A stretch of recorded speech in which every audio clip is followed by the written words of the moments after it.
করবা। আমরা তো স্বপ্ন দেখি অন্য কিছু, দেখো না, খেয়াল করো না, সিরিয়ার কালিমার পতাকা উঠে গেছে, আফগানিস্তানের কালিমার পতাকা উঠে গেছে। আমরা তো স্বপ্ন দেখছি খুব শীঘ্রই দিল্লি মন্ত্রণালয় আমার কালিমার পতাকা পথ করবে ইনশাআল্লাহ, পথ করবে ইনশাআল্লাহ।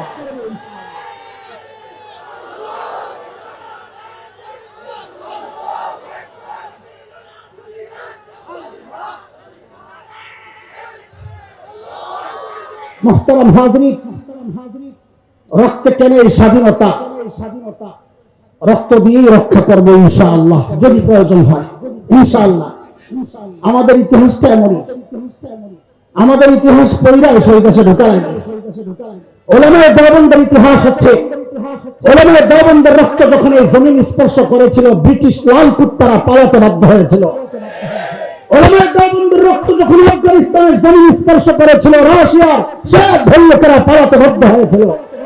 সাম্প্রতিককালে তালেবানের শরীর থেকে যখন আফগানিস্তানের জমিনের রক্ত স্পর্শ করেছে, আমেরিকা নাটো পালাতে বাধ্য হয়েছে। আমার জমিন যদি স্পর্শ করে ইনশাআল্লাহ নতুন প্রজন্মের নতুন পেগাম শুনে নাও, একটাকে পালাতে দেওয়া হবে না, পালাতে দেওয়া হবে না ইনশাআল্লাহ। প্রস্তুত থাকা লাগবে ইনশাআল্লাহ। শয়তান চায়ের চেষ্টা কইরা ব্যর্থ হইয়া, আচ্ছা আমার বাজার করার সময় নাই, আমি তাড়াহুড়া করতেছি। এই যে এতক্ষণ যা বলছি, কি আইটেমের বাজার করছি, এটা একটু শোনায়া আমরা আমাদের মূল জায়গায় চলে যাব। প্রথম কথা হচ্ছে শয়তানের চূড়ান্ত টার্গেট বান্দাকে রব থেকে বিচ্ছিন্ন করা, বলছিলাম বাজারের আইটেমে ছিল এটা। দুই নম্বর কথা হচ্ছে এই কাজটা করার জন্য সে যে কর্মপন্থা নির্ধারণ করেছে সেটা হচ্ছে মানুষকে কোরআন থেকে দূরে সরাও, মানুষ অটোমেটিক রব থেকে বিচ্ছিন্ন হবে, ছিল বাজারের আইটেম এটা। তিন নম্বর কথা ছিল এই কাজটা করার ক্ষেত্রে সে কোনোদিন এক পদ্ধতি গ্রহণ করে নাই, করবে না, তার অঙ্গীকার। সে কমপক্ষে কয় পদ্ধতি গ্রহণ করবে? আমরা নানান পদ্ধতির কথাই বলি, চলেন এবার কোত্থেকে কথা আইনা কোন জায়গায় ঠেকাইতেছি। শুরুতে যে আয়াত পড়েছি আবু জাহেলদের বক্তব্য, এই কোরআন শুনবা না, কাউকে শুনতে দিবা না, মনে আছে? আপনি কি মনে করে ওই যুগের আবু জাহেলদেরকে দিয়ে শয়তান যেভাবে কোরআন থেকে মানুষকে দূরে সরাইছে, এই যুগের আবু জাহেল আমাকে আপনাকে কোরআন থেকে দূরে সরাইতে একই পদ্ধতি গ্রহণ করবে?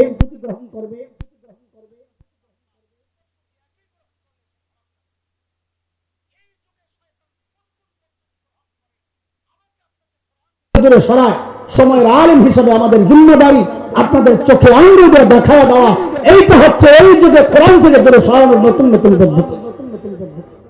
আমরা আমাদের বাবা মাকে ধোঁকা দেওয়ার ক্ষেত্রে শয়তানের যে পদ্ধতিগুলো ছিল ওই দিকে যদি লক্ষ্য করি, চারটা মৌলিক পদ্ধতি পাই।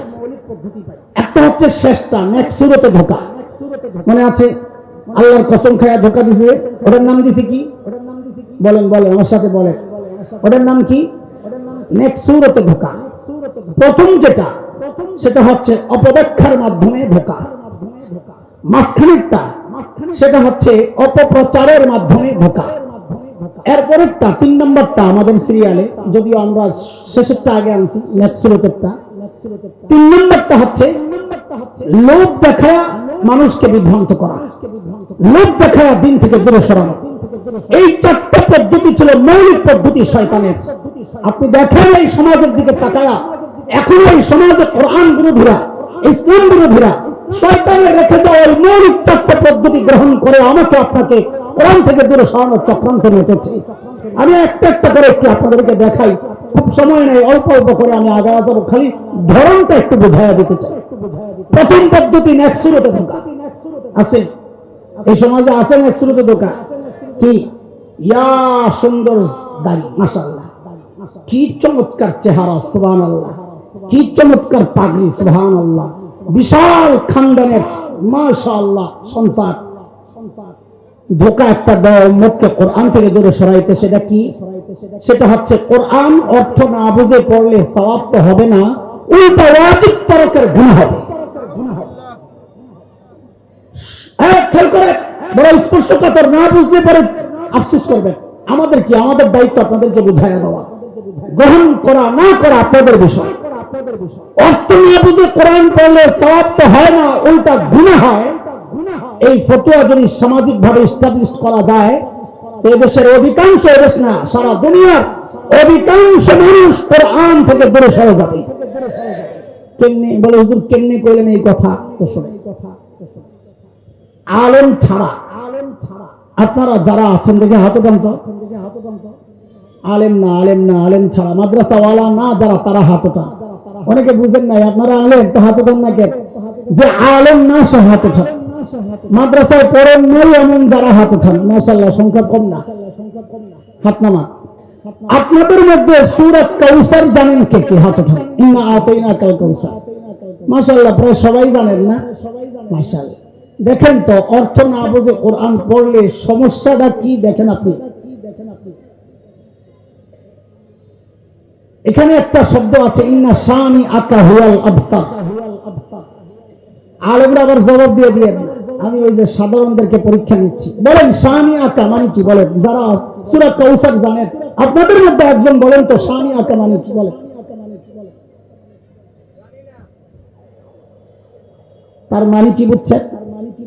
100% পাওয়া গেল যে আপনারা কোরআনের অর্থ জানেন না।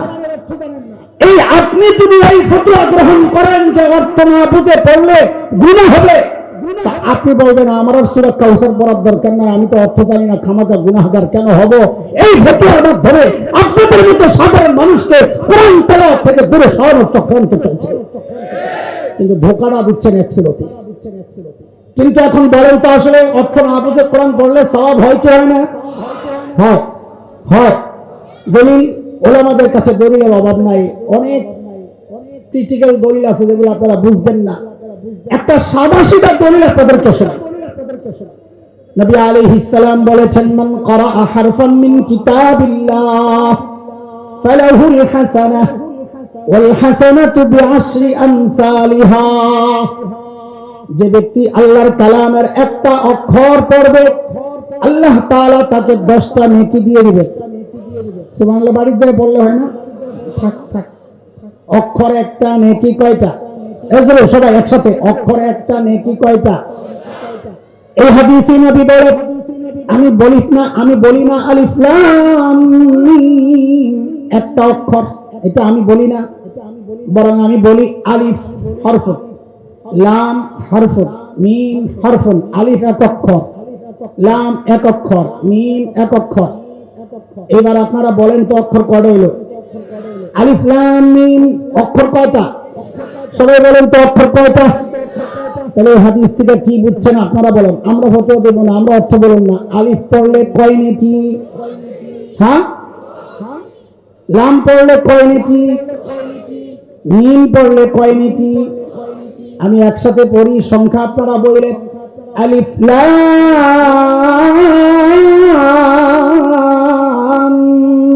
মিম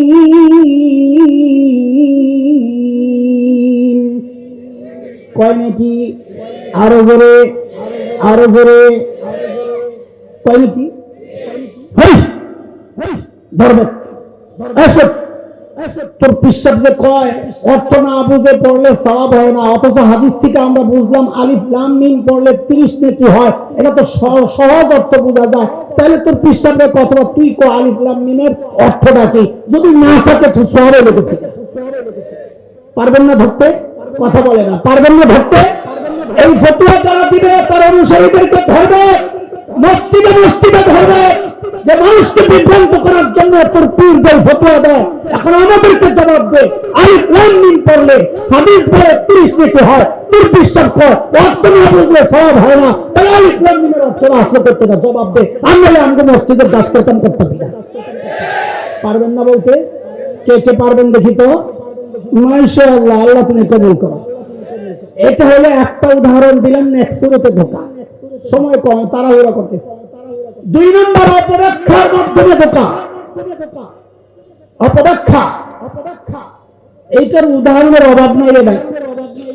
আমি আপনাদের ছোট্ট করে একটা উদাহরণ দিই। সূরা নিসার মধ্যে একটা বিধান আছে, লিযাকারি মিসলু হাজ্জিল উনসায়াইন। সহজতার জন্য আপনারা আমার সাথে বলেন। আল্লাহ বলেন, বাবা মায়ের রেখে যাওয়া সম্পদ বা মৃত ব্যক্তির রেখে যাওয়া সম্পদ যারা পাবে, সে যদি ছেলে হয় তো পাবে 2, কত? মেয়ে বলেন, ছেলে অংশ কয়টা? মেয়ে। এরা বহুদিন চেষ্টা করছে ইনিয়ে বিনিয়ে এইভাবে বলার জন্য। একই বাবার সন্তান, একজন পাবে দুই, একজন পাবে এক। এই বৈষম্য কেন? এখন তো বৈষম্য শুনলেই সবাই লাভ দেয়। বৈষম্য বৈষম্য চলবে না। তো বৈষম্য না চললে নিজামুদ্দিন মার্কাজ আম করে 1 বছর দেড় 1 বছর চালা। বৈষম্য শুরু হয়েছে গোড়ার থেকে, যখন নিজামুদ্দিন থেকে আমাদের মুরব্বীদেরকে সহায় দেওয়া হয়েছে। আহমদ লাচ্ছাপ এবং অন্যান্য মুরব্বী যারা আছেন, ইব্রাহিম দৌলা সাহেবের মতো, যাদের কাছে তোদের ওস্তাদ পড়েছে, বুখারী পড়েছে যার কাছে ইব্রাহিম দৌলা সাহেব, ওনারা যখন চোখের পানি ফেলায়া নিজামুদ্দিন মার্কাজ ছেড়ে চলে গেলে, তোরা বৈষম্য বৈষম্য করো। বৈষম্য শুরু হয়েছে পুরা নিজামুদ্দিনে। ওখানেও যারা সুরাই নিজাম আছে ওনাদেরকে 1 মাস নিজামুদ্দিন চালাইতে দেয়, তারপর তোরা 1 মাস চালা, তাহলে বুঝবো তোরা বৈষম্য বিরোধী। নইলে তো বৈষম্যের উৎপাত শুরু হয়েছে ওখান থেকে। কথা বলেন, কথা বলেন। আল্লাহ হেদায়েত দেখ, আল্লাহ সহি বুঝ দেখ। আমরা কারো শত্রু না, আমরা বুঝাইতে চাই। অপব্যাখ্যার মাধ্যমে যে কোরআন থেকে মানুষকে দূরে সরানোর চক্রান্ত চলছে, একটা উদাহরণ দেই খালি।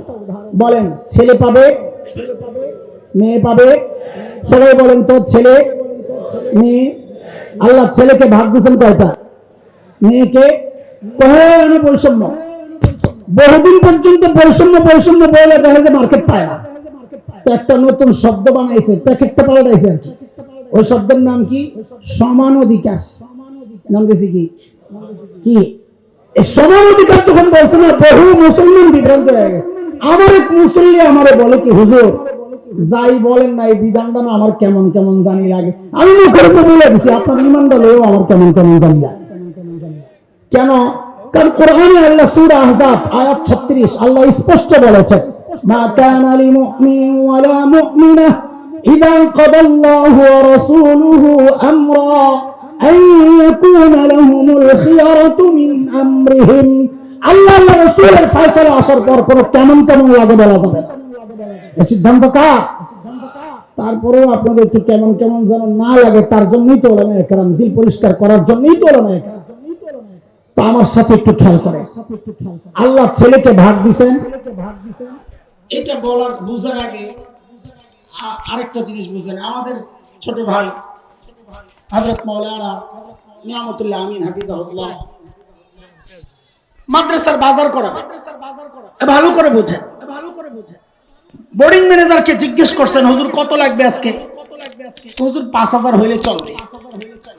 হুজুর আলমারি খুললে 5000 দিয়ে দিস। কত দিছে বলেন তো? কি জন্য?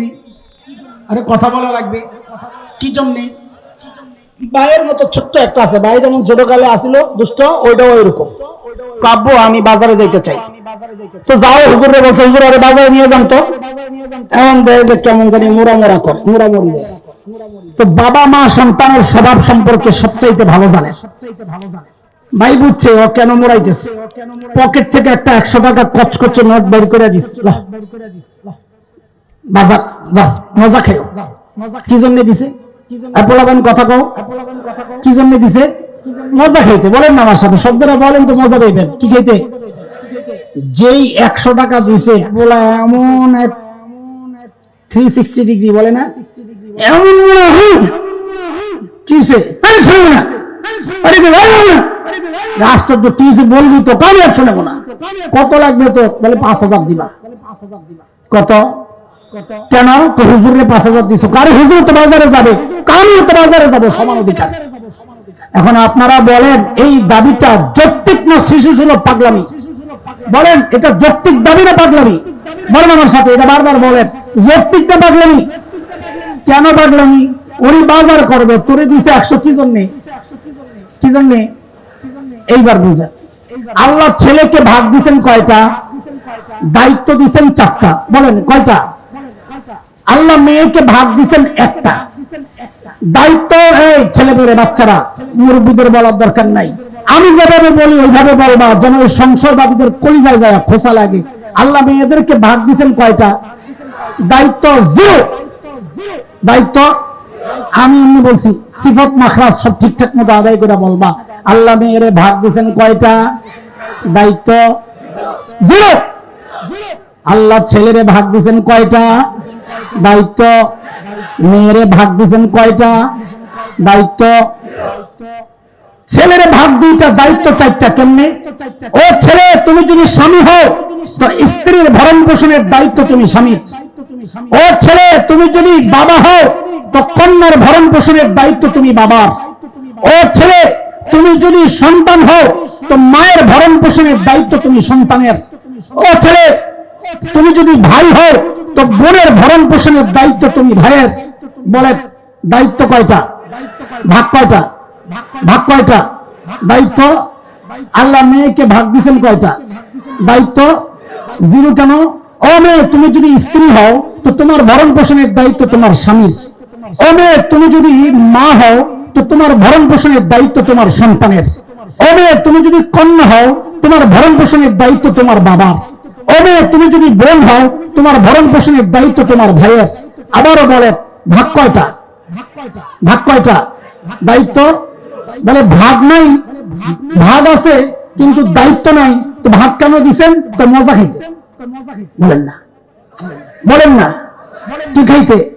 এখন মজা খাওয়া গ্রুপ যদি বলে বাজারে ওর মতো, যার কান্দে সাইড দায়িত্ব, ওর মতো আমারও 5,000 টাকা লাগবে, বলেন এই দাবি যৌক্তিকটা পাগলামি। অথচ এই পাগলামি দাবি চাই আমাকে আপনাকে সমান অধিকারের নামে ওরা গিলাইতে চায়। শয়তান কয় কি রে, হুজুররা তো বুঝাই দিছে পাবলিক রে, এখন কি করা যায়? তো সাথের গুলা কয় বস প্যাকেটটারে পাল্টা, নতুন প্যাকেট লন। নতুন প্যাকেটের কি নাম দেওয়া যায়? আছে একটা স্পেশাল, এনজিওরাও খুব সাপোর্ট দিবে, বিদেশ থেকেও টাকা আসবে। এখন তো সব ক্ষমতা ওনাগো কাছে। বলে কি নতুন প্যাকেটের নাম কি দেওয়া যায়? ওস্তাদ ওটার নাম দেন ট্রান্সজেন্ডার। কি নাম? ট্রান্সজেন্ডার দিয়ে সমান অধিকার বাস্তবায়ন কেমনি হবে? খুব বুঝেন না, পরামর্শ করেন, লোকের শয়তান গুলা বুঝাইয়া দেয়। ওস্তাদ ওই যে এক বাবার এক ছেলে এক মেয়ে, যেহেতু ট্রান্সজেন্ডারের সিস্টেমটাই এটা, খালি বললেই হবে আমার কেমন কেমন জানি লাগে। আমার মেয়ে যদি খালি একবার বলতে পারে যে আমার কেমন কেমন জানি লাগে, কেমন কেমন লাগে, নিজের ছেলে ছেলে লাগে।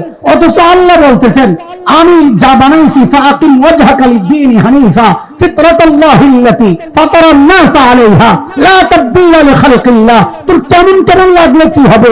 সারা দুনিয়ার চিকিৎসা বিজ্ঞানী চেষ্টা করেও এই পরিবর্তন করতে পারবে না। শয়তানকে আমি করব, ওয়ালা ইউদিল্লান্নাহুম ওয়ালা ইউমান্নিয়ান্নাহুম ওয়ালা আমুরান্নাহুম ফালা ইউবাত্তিকুন্না আযানাল আনআম ওয়ালা আমুরান্নাহুম ফালা ইউগাইয়িরুন্না খালকাল্লাহ। শয়তান কয় আমি ছেলেদের মেয়ে বানাবো, মেয়ের ছেলে বানাবো। আল্লাহ বলেন লা তাবদীলা লিখালকিল্লাহ। এখন এক বাবার এক ছেলে এক মেয়ে ট্রান্সজেন্ডার, এটা যদি এদেশে জায়েজ প্রমাণিত হয়, যদি আইন হয়ে যায়, এই মেয়েটা শরীয়তের অংশ হিসেবে পাইতো 1, তার ভাই পাইতো 2। ওই নারীবাদীরা এসে বুঝাইছে তুমি খালি একবার কও আমার কেমন কেমন জানি লাগে, মানে আমিও আমার ভাইয়ের মতো ভাই, তাইলে অটোমেটিক সে যা পাবে তুমিও তা পাবা, সমান অধিকার। ওইভাবে পারে নাই তো প্যাকেট পাল্টা, প্যাকেট পাল্টাইলে তো সমান অধিকার দেওয়া যায়। প্যাকেট সেইটাই পাল্টা, উম্মতের আলেমরা আছে, প্যাকেট ছিঁড়া উম্মতকে দেখায় দিচ্ছে। প্যাকেট কয়টা ছিঁড়ুন সময় নাই, সারা রাত বসে বসে প্যাকেট ছিঁড়লে আমার প্যাকেট শেষ হবে না। কয় পদ্ধতি গেল? আমি কিন্তু মুরগি বানিয়ে দেবো আমার পড়া না আসলে হইতে পারলে। কয় পদ্ধতি গেল? একটা হচ্ছে নেক্সুরতে ধোকা, আরেকটা হচ্ছে অপব্যাখ্যা, আরেকটা হচ্ছে অপবাদ। আরেকটা কি? অপবাদটা একটু বুঝে। আমি 3টা উদাহরণ দিই। 1 নম্বর, বাংলাদেশে জাতীয় দিবস যেগুলো আছে, খুব ভালো করে বোঝেন এটা, জাতীয় দিবস যেগুলো আছে কি আছে? 16 ডিসেম্বর আছে, 26 মার্চ আছে, 21 ফেব্রুয়ারি আছে। এই দিবসগুলোতে স্কুল কলেজগুলোতে ক্রীড়া প্রতিযোগিতা হয় কিনা? একটু কথা বলেন আমাকে, হয় কি হয় না? এই খেলাধুলার প্রতিযোগিতায় আজকালকার আমরা শুনতে পাচ্ছি যে একটা নতুন খেলা চালু হয়েছে, ইভেন্ট, নতুন ইভেন্ট। সেটা কি? যেমন খুশি তেমন সাজো। শুনছেন আপনারা? কি নাম দিছে? কি নাম দিছে? যেমন খুশি তেমন সাজ। ওই যেমন খুশি তেমন সাজের মধ্যে ইদানিং শুনতে পাচ্ছি একটা নতুন সাজ ওরা শুরু করেছে। সেটা হলো একটা ছোট্ট বাচ্চাকে দাড়ি টুপি লাগায়া হুজুর সাজায়, আর একটা ছোট্ট মেয়েকে যুবতী নিয়ে সাজায় শাড়ি টাড়ি পরায়া। ওরা বিচারক এবং অডিয়েন্সের সামনে যায় অভিনয় করে দেখায় কি ওই দাড়ি টুপিওয়ালা হুজুরটা ওই যুবতী নিয়ে ওই ছোট্ট বাচ্চা যেটা মেয়ে সাজাইছে ওর শাড়ি ধরে টানাটানি করে। ওরা বুঝায় এটা হচ্ছে ৭১-এর দৃশ্য। ৭১-এ দাড়িওয়ালা টুপিওয়ালারা আমার মা বোনের ইজ্জত হরণ করেছিল। উদাহরণ নম্বর ১। উদাহরণ নম্বর ২, টেলিভিশন, সিনেমা, মঞ্চ নাটক, এই সমস্ত কারবার যেগুলো হয়, এটা আপনারা জানেন হয়তো, দুইটা চরিত্র থাকে, একটা ভিলেন চরিত্র আর একটা গাদ্দার চরিত্র, নায়ক চরিত্র। ভিলেন বা গাদ্দার এই চরিত্রটা ওরা সাজায় কেমনে? সমাজের সব নিকৃষ্ট কাজগুলো ওই ভিলেন বা গাদ্দারকে দিয়ে করায়। আর নায়ক চরিত্র সাজায় কেমনে? সমাজের সব ভালো ভালো কাজ করায় ওরে হিরো বানায়। ইদানিং আমরা শুনতে পাচ্ছি ওই যে ভিলেন চরিত্র সাজানো হচ্ছে, ওই ভিলেন চরিত্রের যে ভিলেন তাকে একটু দাড়ি লাগায়া দেয়, মাথায় একটা টুপি লাগায়া দেয়, বুঝায় যে দাড়িওয়ালা টুপিওয়ালা সমাজের সব নিকৃষ্ট কাজ করা এদেরই কাজ। উদাহরণ নাম্বার ৩, ২০১৩-র কথা আপনাদের মনে থাকার কথা, ঢাকার শাহবাগে গণজাগরণ মঞ্চ বসেছিল, মনে আছে? মনে আছে? যুদ্ধাপরাধীদের বিচার ত্বরান্বিত করার দাবিতে। যেহেতু শাহবাগ আমার বাসার কাছেই, সেই দিনের উত্তাল, সেই দিনগুলোর উত্তাপ আমার শরীরও লাগতো। মানুষ আসা যাওয়া করে দেখি। তো একদিনের ঘটনা আপনাদেরকে শোনাচ্ছি, কারণ শোনা ঘটনা রাইজনেস ভাই কি বলবো, আমার সাথে হওয়া ব্যাপার, এটা সোজা কথা। আমার সায়েন্স ল্যাবরেটরিতে একটা লম্বা ফুট ওভার ব্রিজ আছে, পায়ে হেঁটে রাস্তা পার হওয়ার ব্রিজ। একদিনের গল্প, আমি উত্তর দিক থেকে দক্ষিণ দিকে যাচ্ছি। এক যুবতী মা তার ছোট্ট বাচ্চাকে নিয়ে দক্ষিণ দিক থেকে উত্তর দিকে আসছে, আমাকে ক্রস করবে। মা এবং বাচ্চার বেশভূষা, তাদের গেট আপ সেট আপ, তাদের পোশাক আশাক, তাদের সাজসজ্জা দেখে আমার বুঝতে কষ্ট হয় নাই এরা গণজাগরণ মঞ্চ থেকেই আসছে। এটা আমার কোনো আপত্তি নাই, এটা মায়েরই কাজ। সন্তানের হৃদয়ে দেশপ্রেম জাগ্রত করবে, এটা তো মায়েরই কাজ। সন্তানের হৃদয়ে ঈমানি চেতনা জাগ্রত করবে, এটা তো মায়েরই কাজ। কিন্তু বিপত্তিটা বাঁধলো কোথায়? আমাকে যখন মা ওই সন্তানকে নিয়ে ক্রস করবে, মা তার সন্তানকে দেখায়া, আমাকে দেখায়া শিখায়া দিচ্ছে বলার জন্য, বলো বলো তুই রাজাকার, তুই রাজাকার, তুই রাজাকার। এরা দোস্ত, এই ছোট্ট বাচ্চাটা গণজাগরণ মঞ্চে তো গিয়েছে, কিন্তু রাজাকার শুনেছে রাজাকারের দুষ্ট চরিত্রের নাম, রাজাকার সন্ত্রাসী লুটেরাদের নাম, রাজাকার ধর্ষকের নাম, কিন্তু সে জানে না রাজাকার দেখতে কেমন, সেই অদ্ভুত প্রাণী কিনা। ওরা হাট্টিমাটিম ডিম মাঠে পারে, ওরা হাট্টিমাটিম টিম মাঠে পারে ডিম, ওদের খাড়া দুটো সিং, সিংও আছে, ডিমও আছে। এমন অদ্ভুত প্রাণী শুধু বাংলাদেশের বইই পাওয়া যায়, আর দুনিয়ায় কোথাও পাওয়া যায় কিনা আমি জানি না। ওই বাচ্চাটা জানতো না, গণজাগরণ মঞ্চে গিয়ে জেনেছে রাজাকার দুষ্ট চরিত্র, কিন্তু দেখতে কেমন এটা ও জানতো না। মা তার সন্তানকে দেখায়া শিখায়া দিচ্ছে রাজাকার মানে হচ্ছে দাড়িওয়ালা, রাজাকার মানে হচ্ছে টুপিওয়ালা। ও দোস্ত, আমাদের স্পষ্ট পেগাম, স্পষ্ট কথা, এখানে লুকোচুরি আর কিচ্ছু করার নাই। ১৯৭১-এর মুক্তিযুদ্ধ তো দাড়ি আর টুপির বিরুদ্ধে হয় নাই। ৭১-এর মুক্তিযুদ্ধ ইসলামপন্থীদের বিরুদ্ধে হয় নাই। ৭১-এর মুক্তিযুদ্ধ ছিল মজলুমের প্রতি জালেমের বিরুদ্ধে। আপনারা ইতিহাস পড়ে, আমরাও পড়েছি। ওই ৭ই মার্চে যে ভাষণ, আপনারা আপনাদের গর্বের যে ভাষণ, সেদিনও তিনি ডেকে বলেছিলেন এবারের সংগ্রাম স্বাধীনতার সংগ্রাম, মুক্তির সংগ্রাম, রক্ত যখন দিয়েছি আরো দেব, এদেশকে মুক্ত করে ছাড়বো ইনশাআল্লাহ। ইনশাআল্লাহ বলে সেদিন হুঙ্কার ছোড়া সেই মানুষটা স্বাধীনতাকে ইসলামের বিরুদ্ধে দাঁড় করাতে চায় নাই। আমরা মুক্তিযুদ্ধের ইতিহাস পড়েছি, আপনারা আরেকবার পড়েন। এখনো ঢাকার আগারগাঁয়ে মুক্তিযুদ্ধ জাদুঘরে বহু রাজাকারের পোস্টার সাঁটানো আছে, সেখানে যায় দেখেন অধিকাংশ রাজাকারের মুখে দাড়ি নাই, মাথায় টুপি নাই। কয়েক বছর আগে দেখেছি এক সংগঠন মুক্তিযোদ্ধাদেরকে সম্মাননা ক্রেস্ট দিয়েছে, আমরা গর্বের সাথে লক্ষ্য করেছি অধিকাংশ মুক্তিযোদ্ধার মুখে দাড়ি, মাথায় টুপি। ইতিহাস থেকে আমরা জেনেছি বহু মুক্তিযোদ্ধা অভিযানে বের হওয়ার সময় 2 রাকাত সালাতুল হাজত পড়ে তারপরে বের হতেন। তাই আমাদের জানতে চাওয়া, আমাদের জিজ্ঞাসা, এরা কারা যারা মুক্তিযুদ্ধকে দাড়ির বিরুদ্ধে দাঁড় করাতে চায়, মুক্তিযুদ্ধকে টুপির বিরুদ্ধে দাঁড় করাতে চায়? আমাদের স্পষ্ট কথা, এরা যুগের আবু জাহেল।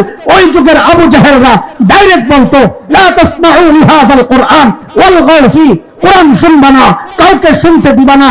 এই যুগের আবু জাহেলদেরকে দিয়া শয়তান ডাইরেক্ট এটা বলায় না, অপপ্রচার অপব্যাখ্যার মাধ্যমে এমন একটা নষ্ট প্রজন্ম তৈরি করতে চাচ্ছে, যারা অন্তরে দাড়ির প্রতি ঘৃণা তৈরি হবে, যার অন্তরে টুপির প্রতি ঘৃণা তৈরি হবে। আলেম যায় তার স্ত্রীকে নিয়ে ঘুরতে, ওই সমস্ত কুলাঙ্গার মিডিয়ারা মানুষের সামনে প্রচার করে একজন আলেমের ইজ্জত হরণ করার জন্য যে অন্য মেয়েকে নিয়ে হোটেলে সময় কাটায়। এটা হচ্ছে অপপ্রচারের আরেকটা ধরন। মুহতারাম হাজিরিন, এদের একটাই উদ্দেশ্য, একটা নষ্ট প্রজন্ম তৈরি করে দাড়িওয়ালা টুপিওয়ালার প্রতি তাদের ঘৃণা তৈরি হবে। কেন? যারা আস্তে আস্তে কোরআনী শিক্ষা যারা দেয়, সে কোরআনের ধারক বাহক ওলামায়ে কেরাম থেকে বিচ্ছিন্ন হওয়া, ওরা যেন কোরআন থেকে বিচ্ছিন্ন হয়, এটা হচ্ছে শয়তানের চূড়ান্ত টার্গেট। বান্দাকে রব থেকে বিচ্ছিন্ন করার আমাদের স্পষ্ট পয়গাম। বাংলাদেশে কোরআনী শিক্ষা ইসলাম কচুরি পানার মতো ভাইসা আসে নাই। এই দেশের ইসলামের গোড়া অনেক নিচে পতিত, যার গোড়ায় রক্ত পড়েছে। হযরত হাফিজুদ্দিন চোখের পানি পড়েছে, আল্লামা আহমদ শরীফ চোখের পানি পড়েছে, শামসুল হক ফরিদপুরের চোখের পানি পড়েছে। এই দেশ থেকে ইসলাম নিশ্চিহ্ন করা এত সহজ হবে না। শরিয়াত কুলাঙ্গাররা ৭১ দেশ মুক্তির জন্য একবার মুক্তিযুদ্ধ হয়েছে, ঈমান রক্ষায়, স্বাধীনতা সার্বভৌমত্ব রক্ষায় যদি আরেকটি যুদ্ধের প্রয়োজন হয়, আবার যুদ্ধ হবে, আবার যুদ্ধ হবে। নারে তাকবীর, নারে তাকবীর। ইসলাম বিল ইসলাম, ইসলামের শত্রুরা হুঁশিয়ার সাবধান। নারে তাকবীর। মুহতারাম হাজরিন, ওই যে আমি সূরা হামিম আর-সাজদার 3 আয়াত তেলাওয়াত করছিলাম শুরুতে, 26, 27, 28।